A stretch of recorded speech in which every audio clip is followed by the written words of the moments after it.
vous avez la sagesse, non?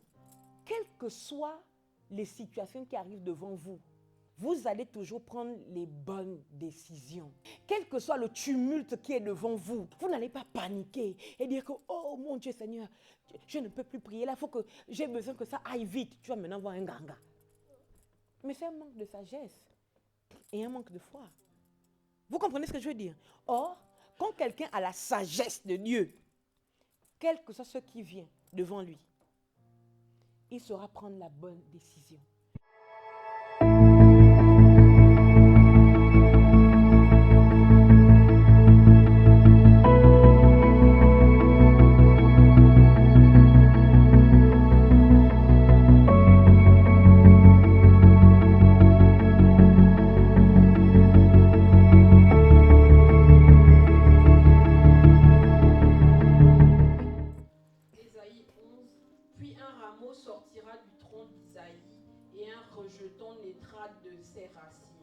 L'éternel de l'Éternel reposera sur lui. Esprit de sagesse et d'intelligence, esprit de conseil et de force, esprit de connaissance et de crainte de l'Éternel.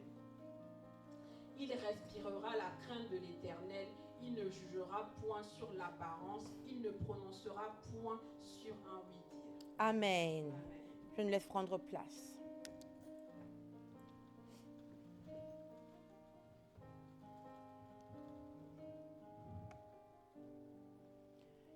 Exode 31, je lis.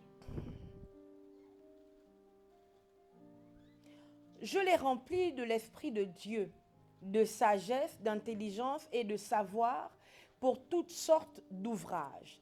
Exode 35, il l'a rempli de l'Esprit de Dieu, de sagesse, d'intelligence et de savoir pour toutes sortes d'ouvrages. Chapitre 36, premier verset. Béthalel, Oholiab et tous les hommes habiles en qui l'Éternel avait mis de la sagesse et de l'intelligence pour savoir et pour faire, exécutèrent les ouvrages destinés au service du sanctuaire, selon tout ce que l'Éternel avait ordonné. Qu'il me soit permis de m'arrêter ici un moment. Nous comprenons en lisant ces portions des écrits que même pour travailler dans le temple, nous avons besoin d'être baptisés d'un esprit de sagesse et d'intelligence. Alléluia. Ça veut dire qu'à l'époque, ils ne pouvaient pas exercer dans le sanctuaire sans qu'il y ait un esprit de sagesse et d'intelligence sur eux. Est-ce que je nous parle? Que le Seigneur vous accorde en cet après-midi un esprit de sagesse et d'intelligence pour que vous puissiez œuvrer dans le sanctuaire de la bonne manière, de la manière qui plaise à Dieu, dans le nom puissant de Jésus-Christ de Nazareth. Ça veut donc dire que celui qui veut servir Dieu doit premièrement demander à Dieu un esprit de sagesse et d'intelligence. Nous comprenons donc que lorsque Ésaïe 11 parle au verset 11, on comprend donc que depuis avant la fondation du monde, depuis avant que Dieu n'envoie Jésus-Christ sur la terre, puisqu'en Ésaïe 11, verset 11, il s'agit bien de Jésus-Christ, le Seigneur l'a vu comme étant le serviteur de Dieu. Alléluia. Et on ne peut pas être serviteur si nous ne sommes pas baptisés de ces sept esprits de l'Éternel, de l'esprit du Seigneur, de l'esprit de sagesse et d'intelligence, de l'esprit de conseil et de force, de l'esprit de crainte de l'Éternel et de connaissance et de crainte de l'Éternel. Sans ça, vous ne pouvez pas être serviteur de Dieu. Donc pour ceux qui aspirent à servir Dieu, et je ne parle pas d'abord des 5 ministères, alléluia, je parle du fait de servir Dieu, que ce soit dans le temple ou en dehors du temple, mais vous savez que vous êtes serviteur de Dieu, vous devez demander d'être baptisé de cet esprit de Dieu. Que l'esprit de Dieu soit sur vous et qu'il découle en esprit de sagesse, d'intelligence, esprit de conseil, de force, esprit de connaissance et de crainte de l'Éternel. Alléluia. Amen. Maintenant, comment acquérir la sagesse ou l'intelligence? La Bible a répondu de plusieurs manières. Alléluia. La Bible déclare que si on t'impose les mains, tu peux recevoir une dimension, une portion d'esprit qui part de la personne qui t'impose les mains. Cette dimension d'esprit peut tomber sur toi. Alléluia. Amen. Mais je voudrais prendre un texte plus simple dans le Nouveau Testament. Jacques 1er, verset 5. Que quelqu'un lise pour moi. Jacques 1, verset 5 à 6.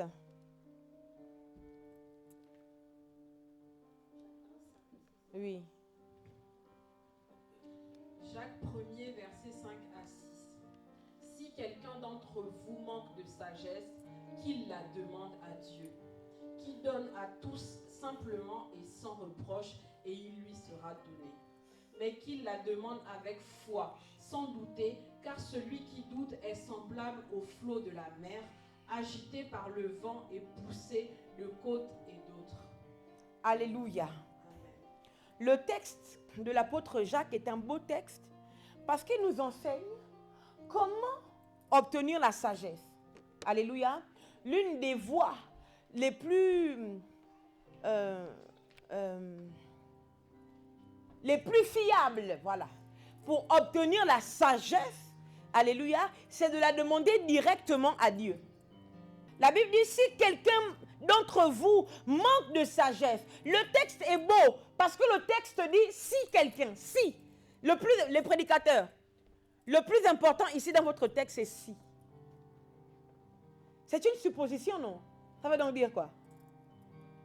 Ça veut dire que la base, c'est d'avoir la sagesse. Mais tout le monde n'a pas l'air convaincu. Si quelqu'un manque de sagesse, le mot c'est si.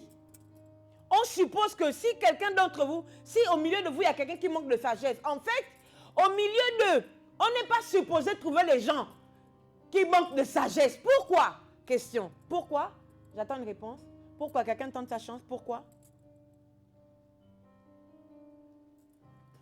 Pourquoi, d'après vous, on n'est pas supposé trouver au milieu des saints? Parce que Jacques ici parle des chrétiens. Au milieu des saints, on n'est pas supposé trouver les gens qui manquent de sagesse. Pourquoi? Lève la main bien. Oui, diacre, micro.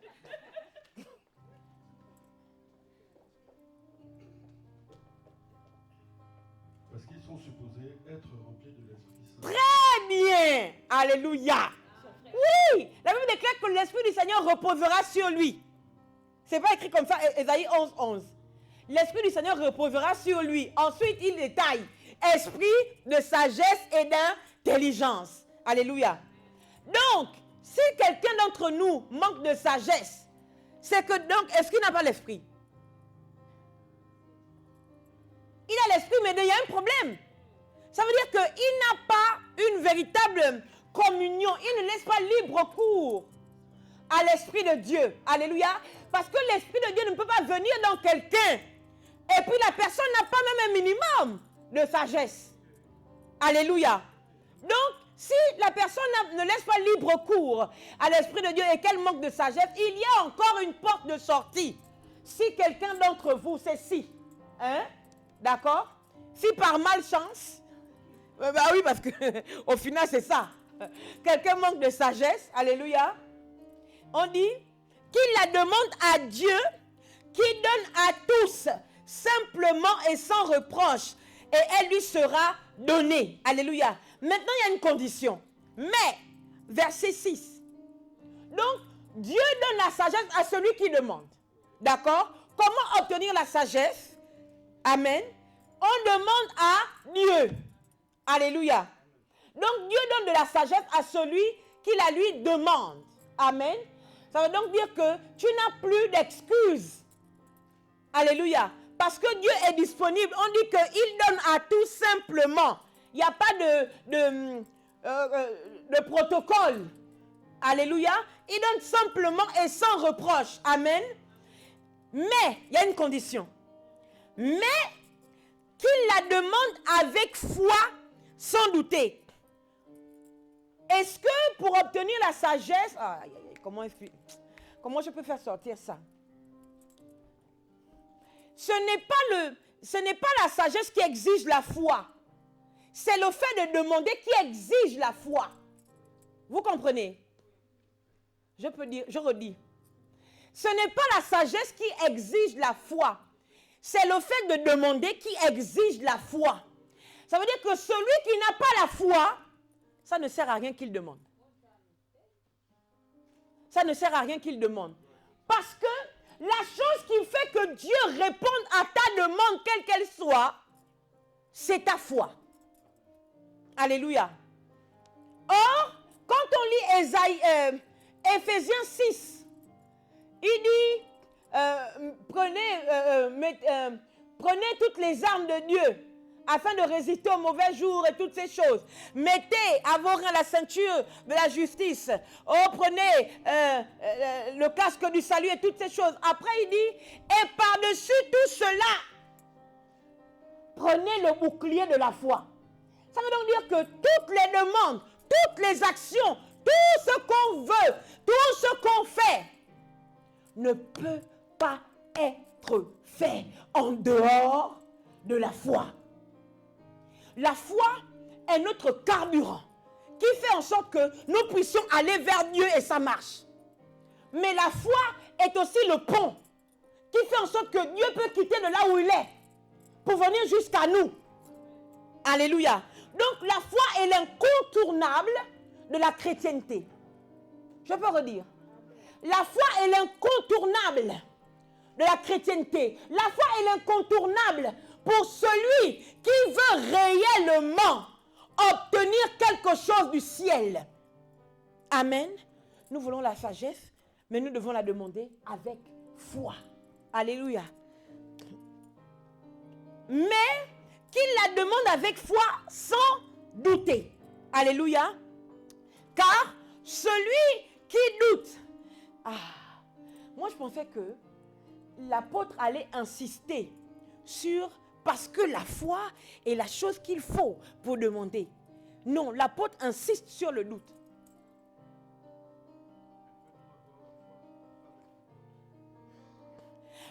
L'apôtre insiste sur le doute. C'est terrible. En fait, l'apôtre Jacques, c'est l'apôtre de la foi. Vous avez compris? L'apôtre Jacques, son couloir, c'était la foi. Hein? Et l'apôtre Jacques était beaucoup centré sur les Juifs.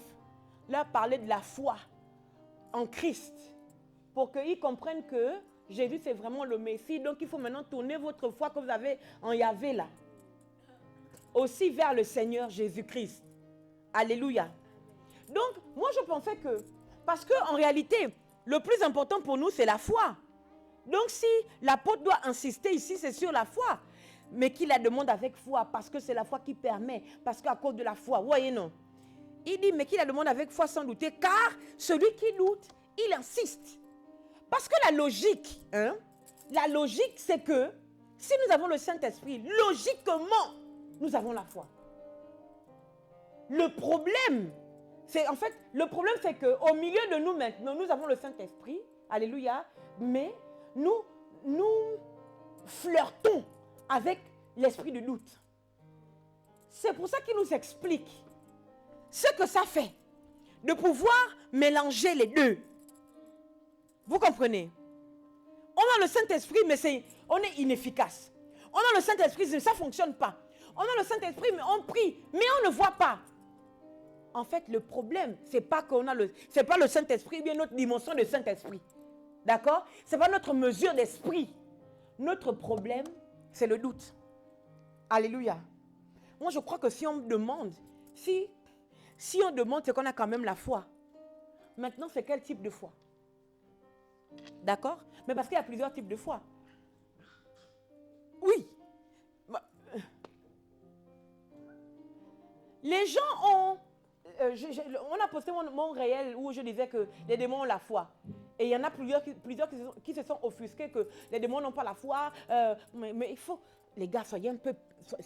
Arrêtez. Hein? Arrêtez. Il y a différentes dimensions de foi. Il y a la foi de Dieu. le type de foi où Dieu n'a pas besoin que tu fasses quelque chose. Tu n'as pas besoin de jeûner, de rester droit. Non, il y a la foi de Dieu, la foi que Dieu a utilisée, d'accord, pour dire que la lumière soit et puis la lumière est venue. Dieu lui-même a cru, non, en sa parole. Et ça s'est accompli. Il y a la foi de Dieu, d'accord. Il y a aussi le type de foi qu'on a et que les démons aussi ont. Les démons ont foi que Dieu existe et que Dieu peut faire des choses. Mais vous parlez de quoi? Est-ce que vous croyez que les démons, quand ils vous attaquent, quand ils fomentent un plan contre vous, vous pensez qu'ils doutent? Mais ils ont une foi déterminée. Mais il faut avoir une foi forte pour te dire que ça, c'est une prédicatrice, c'est un prédicateur, c'est une enfant de Dieu qui va à l'église tous les jours. Si je l'attaque, ça va marcher. Est-ce que vous voyez? Alléluia. Il y a différents types de foi. D'accord? Différents types de foi, différents niveaux de foi. Alléluia. Et il y a la foi de ce quiconque croit en lui ne périsse point, mais qu'il ait la vie éternelle. Les démons croient, non? Les démons croient en Jésus, mais les démons croient. Mais ils croient même mieux que nous. Ils ont plus de détails que nous par rapport au Christ. Parce qu'ils étaient dans l'éternité. Mais ça, c'est... Oh, je laisse. Non, mais c'est même énervant. On ne peut même pas parler de ça. Les démons ont plus d'expérience que nous. Les démons n'ont pas de date de péremption. Nous, on est, après on meurt. Vous comprenez? Les démons connaissent le monde avant nous. Ils ont connu le monde avant nous. On leur parle de quoi? Ils connaissent. Au lieu de regarder la prédication, vous n'avez pas vu comment j'ai parlé du fou de Gadara? Hein? Est-ce que quelqu'un a dit au fou de Gadara que le gars qui vient là, c'est Jésus? Ils ont couru, ils ont fait tous les actes qu'on est supposé faire devant Jésus. Ils ont couru vers lui, ils se sont prosternés front contre terre. Ils ont commencé à prier. Jésus, que s'il te plaît, pardonne, ne nous envoie pas là-bas. Comment un démon peut prier et croire que Jésus va l'exaucer? Et Jésus l'exauce. Jésus a exaucé quoi? Qu'est-ce que Jésus a exaucé dans la prière des démons? Mais la foi des démons que Jésus allait les exaucer, on passe sur quoi? Les gars, soyons un peu... PFF. Hein? PFF est... Mais PFF est l'IA des dramas. Quand on fait pff, dans les dramas, ils ne disent pas pouf. L'IA ne dit pas pouf, l'IA fait PFF.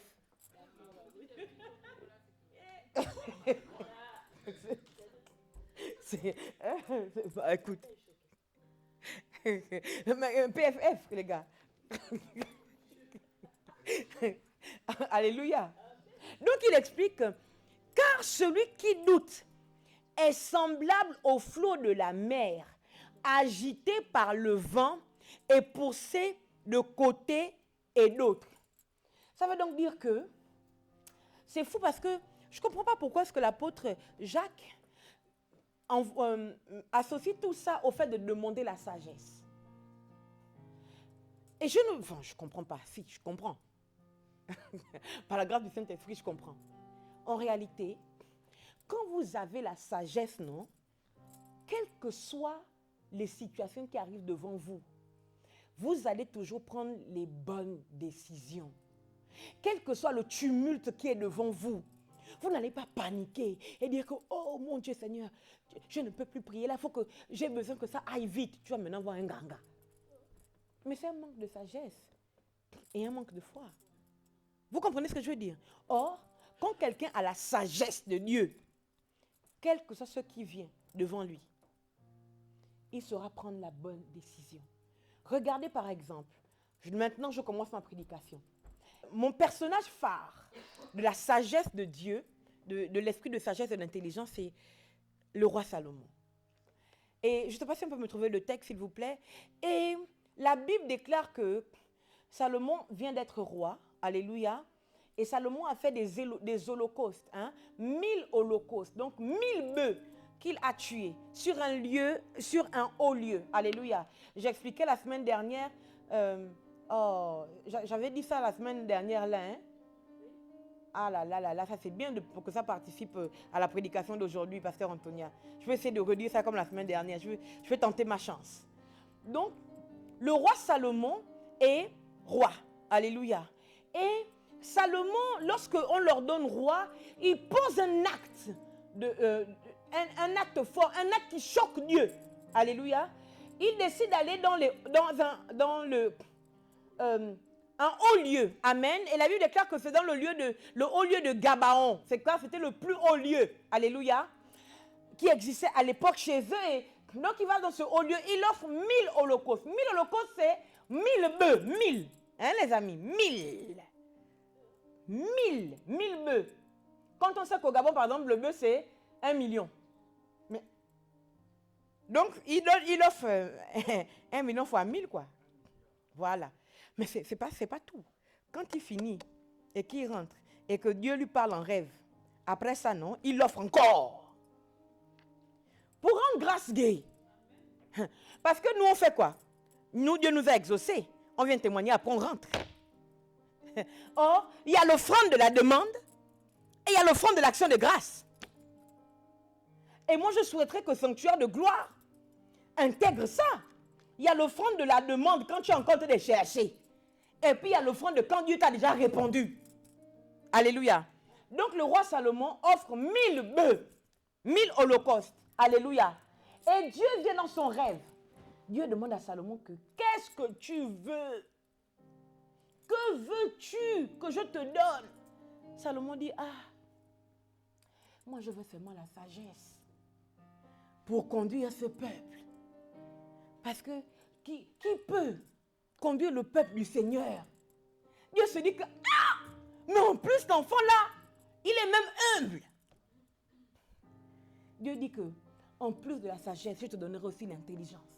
Je te donnerai la richesse. Et il dit que personne sur la terre ne sera riche à ta dimension. Et il n'y aura plus jamais personne qui soit aussi sage que toi. Vous comprenez? Il a une sagesse qui a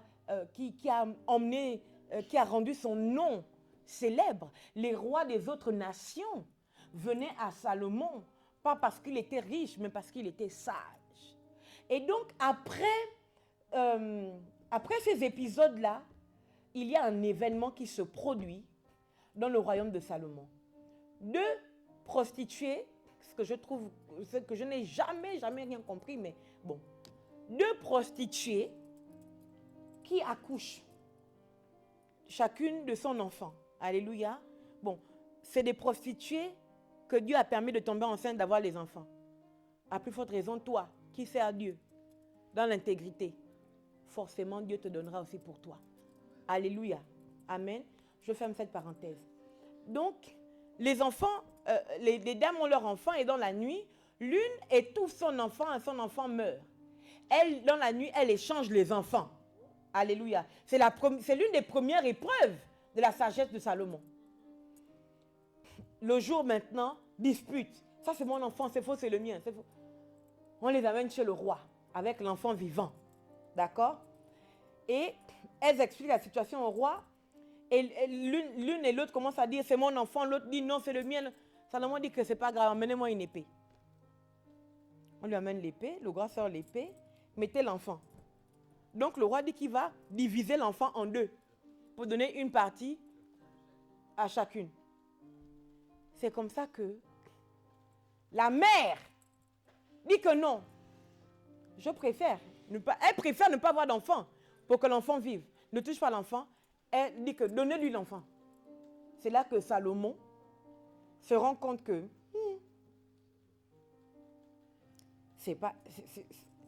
la mère, c'est celle qui a dit. Parce que l'autre dit même, est-ce que je peux avoir le texte là? Parce que l'autre dit même, hein, le texte de la mère. Ah, tu as vu, tu es mignonne. À partir du verset 16. Ah, mais là, je n'ai pas les lunettes. Lis pour nous, lis pour nous. Lis pour nous, lis pour nous. Combien des rois? 1 roi 3, verset 16. 1 roi 3, verset 16. Okay. 1 roi 3, verset 16. À partir du verset 16, je lis la parole de Dieu. Alors 2 femmes prostituées vinrent chez le roi et se présentèrent devant lui. L'une des femmes dit, « Pardon, mon Seigneur, moi et cette femme, nous demeurions dans la même maison et je suis accouchée près d'elle dans la maison. 3 jours après, cette femme aussi est aussi accouchée. Nous habitons ensemble, aucun étranger n'était avec nous dans la maison, il n'y avait que nous 2. Le fils de cette femme est mort pendant la nuit parce qu'elle était couchée sur lui. Elle s'est levée au milieu de la nuit, elle a pris mon fils à mes côtés tandis que ta servante dormait et elle l'a couché dans son sein. Et son fils qui était mort, elle l'a couché dans mon sein. Le matin, je me suis levée pour allaiter mon fils et voici, il était mort. Je l'ai regardé attentivement le matin et voici, ce n'était pas mon fils que j'avais enfanté. L'autre femme dit, au contraire, c'est mon fils qui est vivant et c'est ton fils qui est mort. Mais la première répliqua, nullement, c'est ton fils qui est mort et c'est mon fils qui est vivant. C'est ainsi qu'elles parlèrent devant le roi. Le roi dit, l'une dit, c'est mon fils qui est vivant et c'est ton fils qui est mort. Et l'autre dit nullement, c'est ton fils qui est mort et c'est mon fils qui est vivant. Puis il ajouta, apportez-moi une épée. On apporta une épée devant le roi. Et le roi dit, coupez en deux l'enfant qui vit et donnez-en la moitié à l'une et l'autre moitié à l'autre. Alors la femme dont le fils était vivant sentit ses entrailles s'émouvoir pour son fils et elle dit au roi, ah mon Seigneur, donnez-lui l'enfant qui vit et ne le faites point mourir. Mais l'autre dit, il ne sera ni à moi ni à toi. Coupez-le. Si on peut analyser les deux femmes, l'autre était sorcière et l'autre était normale. Parce que c'est la sorte. Tu as dit que c'est ton fils, non? Pourquoi tu encourages? Tu dis, tu veux qu'on coupe? Puisqu'on a trouvé la solution. Tu dis qu'on coupe. Laissons. Donc, le roi Salomon dit... Ah non, continue la fin. La conclusion du roi. Et le roi prenant la parole dit, donnez à la première l'enfant qui vit et ne le faites point mourir. C'est elle qui est sa mère. Merveilleux. Merveilleux. C'est merveilleux pourquoi? Parce que l'esprit de la sagesse dans le roi Salomon n'a pas jugé en fonction des réactions des gens. Alléluia. L'esprit de la sagesse a décelé celle qui était maternelle. Vous comprenez? Oui. C'est parce qu'en fait, l'autre même qui avait son enfant mort et qui réclamait finalement l'enfant de l'autre n'avait même pas un esprit maternel. Parce que quand tu as un esprit maternel, quand tu as l'onction de la mère, mais tu refuses que l'enfant de l'autre meure. Même si on ne te le donne pas, tu refuses. Donc au final, Salomon n'a même pas voulu donner seulement l'enfant à la mère. La sagesse a guidé Salomon à détecter qui avait l'instinct maternel. Et c'est ça la sagesse. Parce que si Salomon donnait l'enfant seulement à la mère, ce ne serait pas la sagesse. C'est une évidence. Alléluia. La sagesse, c'est que on détecte qui a l'instinct maternel. Parce qu'il y a des femmes qui sont mères, mais qui n'ont pas d'instinct maternel. Et la sagesse est sagesse lorsqu'elle détecte non pas l'évidence, mais ce qui se cache derrière ce qui semble être évident. Alléluia. Est-ce que vous voyez un peu quand je parle d'un esprit de sagesse et d'intelligence? Ce n'est pas les choses évidentes. Alléluia. L'esprit de sagesse et d'intelligence ici, ce sont les choses qui ne sont pas du tout évidentes, qu'on va déceler à cause de l'esprit de la sagesse. Est-ce que vous comprenez? Donc, c'est ce type d'esprit-là que l'apôtre Jacques dit, si quelqu'un manque de sagesse, qu'il la demande. Alléluia. Et je comprends que le type de sagesse que le Saint-Esprit donne, alléluia, mais fait fonctionner comme Salomon a fonctionné par rapport à cette histoire. Donc, l'esprit de la sagesse peut même t'emmener à déceler quelqu'un qui a l'air très sain, très... Mais l'esprit de la sagesse te montre que c'est un petit sorcier. C'est du fake. C'est ça l'esprit de la sagesse. Alléluia. MMH. Mais c'est lié à MMH, c'est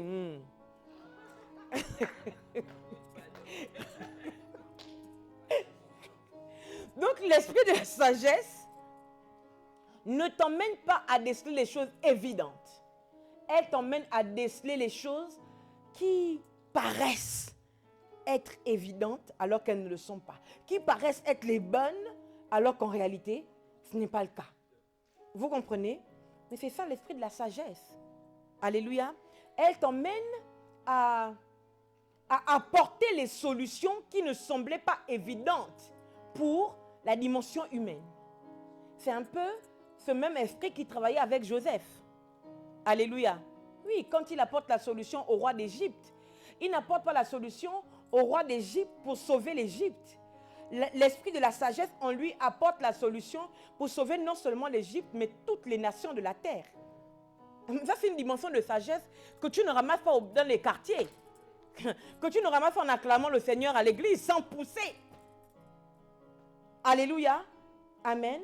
Donc, celui qui manque de sagesse peut la demander à Dieu. Alléluia.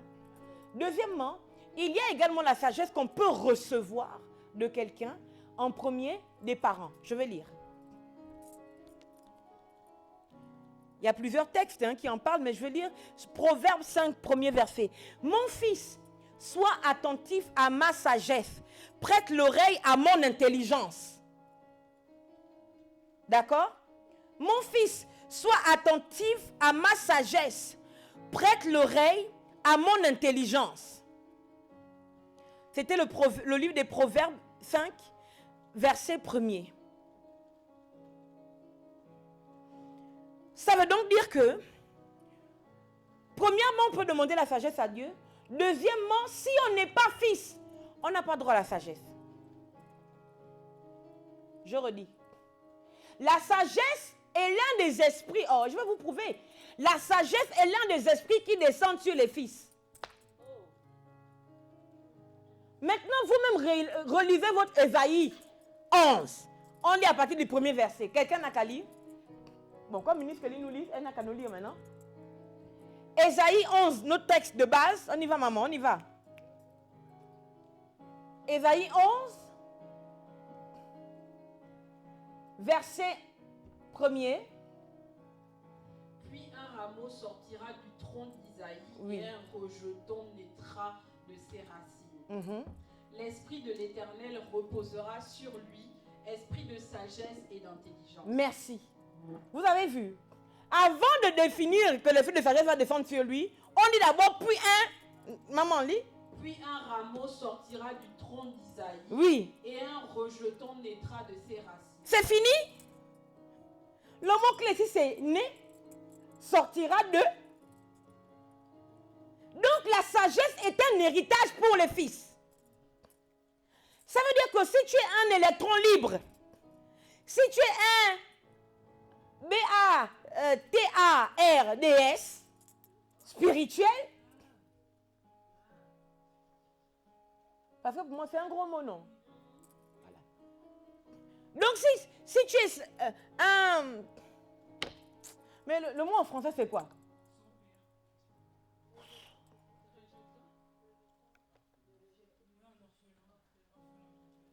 Non, orphelin c'est tendre. Orphelin c'est que... Le mot que tu as épelé. C'est ça. Orphelin, c'est que tu avais un père qui était normal et puis le père est mort. Mais l'autre, c'est tu décides d'être... voilà. Vous voyez ce que je veux dire? La sagesse, c'est l'héritage des fils. Donc, remarquez vous-même, dans l'église, tous ceux qui disent que c'est plus mon père spirituel, c'est plus ma mère spirituelle, c'est plus... Mais c'est les plus fous. Vous n'avez pas remarqué? Mais dans l'église, tous ceux qui s'autoproclament, oh je suis pasteur, je suis prophète, et puis non pas de père. Mais c'est les plus malades dans le corps de Christ. C'est eux qui font les choses compliquées. C'est eux qui, eux, on ne peut jamais rien leur dire. Personne ne peut les rattraper. Personne. Mais totalement vu, totalement vécu. Est-ce que vous comprenez? On ne sait pas ce qui ton père. On ne sait pas ce qui ta mère. Mais tu n'as pas la sagesse. Tu n'as pas. Parce que je crois même que Dieu donne la sagesse à celui qui lui demande de manière légitime.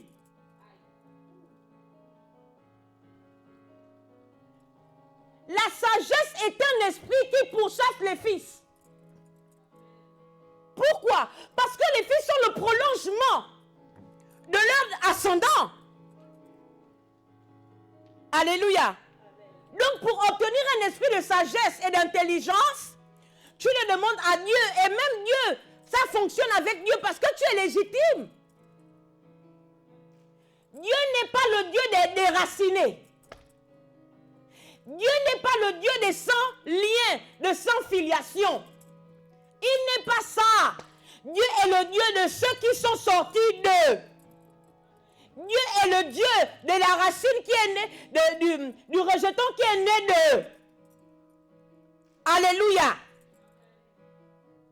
Donc l'esprit de la sagesse, on peut l'obtenir de Dieu, on peut aussi l'obtenir de la personne qui nous a enfantés, de notre père, de notre mère, physique, biologique, de notre père, de notre mère spirituelle. La sagesse est un héritage. Parce que, my God, il y a des dimensions d'onction qu'on n'obtient que par filiation. Alléluia. Donc, en fait, j'avais dit que nous repartirons dans les bases. Mais c'est une base. Le texte d'Ésaïe 11, la série que je vous fais, c'est une base importante.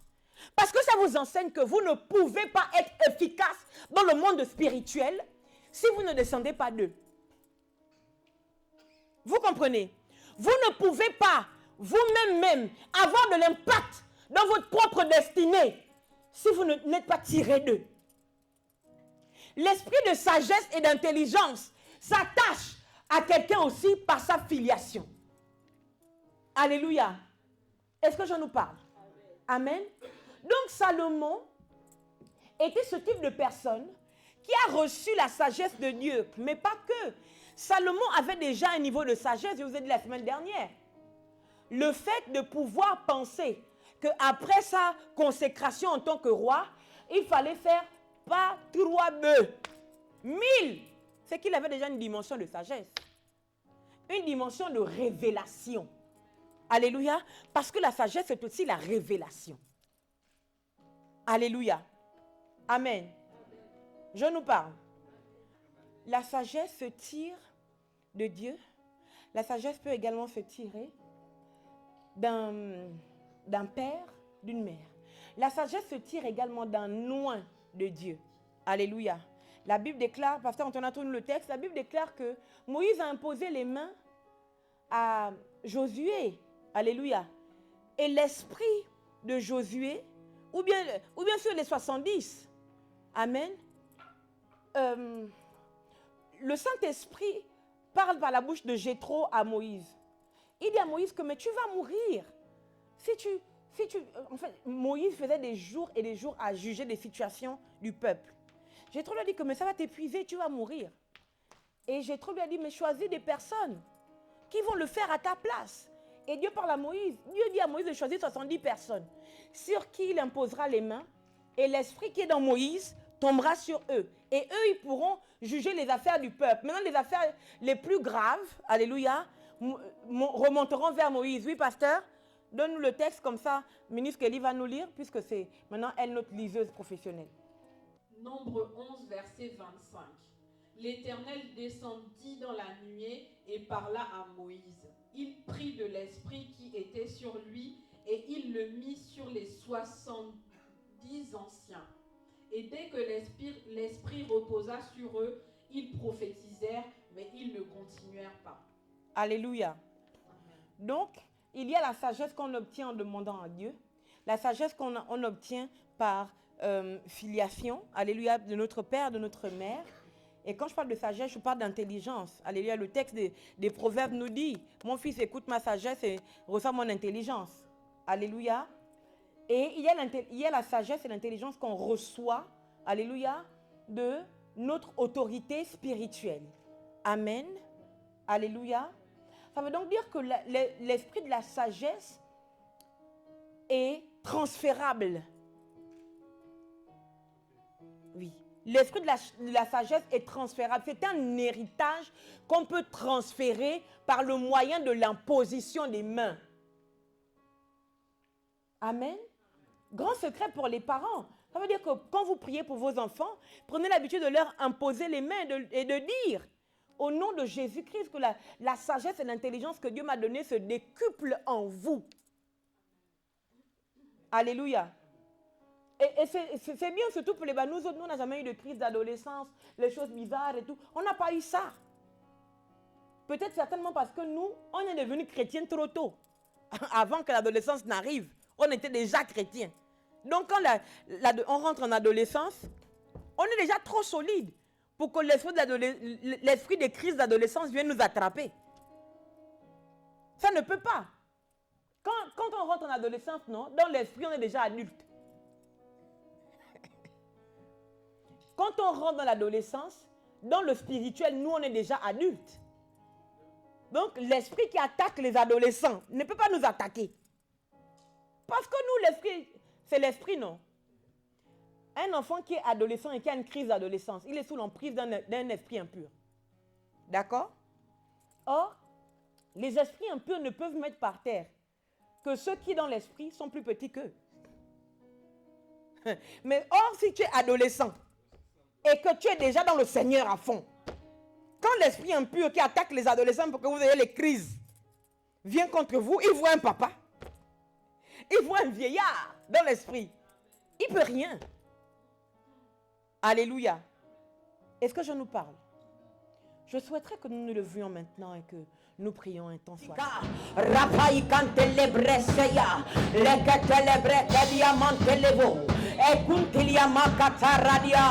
Sheparaka etelemente repa lekete reprikandia baseke le brekete le mantaradia li brakante le bosike antule mantaradia li sopa brasua e mantila bresse li brakanta la mantele brosse sema rapaika le bracadiante le sente e perica le bracasia le tetem. Maintenant répète après moi. Oh Dieu, oh Dieu, par cette huile fais descendre sur moi ton onction de sagesse, ton esprit de sagesse et ton esprit d'intelligence. Seigneur, remplis-moi dans ma génération d'une sagesse différente, d'une sagesse particulière. Que ton esprit de sagesse et d'intelligence tombe sur moi et qu'il me rende capable d'accomplir des exploits. Vas-y, prie. Je demande l'onction, l'esprit de sagesse et d'intelligence pour chacun de nous, un sanctuaire de gloire. Oh Dieu, toi seul, tu peux le faire. Oh Dieu, toi seul, tu peux nous remplir de sagesse et d'intelligence. Au nom de Jésus.